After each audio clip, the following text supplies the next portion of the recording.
Guys, today I will talk about how can you enable use mobile data on your app. We go to figure out the solution or know how you can do that on your app. So you just follow these ways, then it's going to work with you. So all you have to do, so you just go here above this sign, click on it.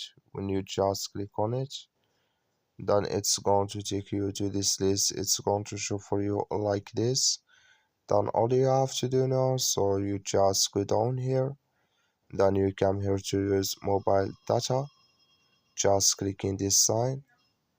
Then like you see here, this color show for us, that's mean here use mobile data, it's enabled with us now.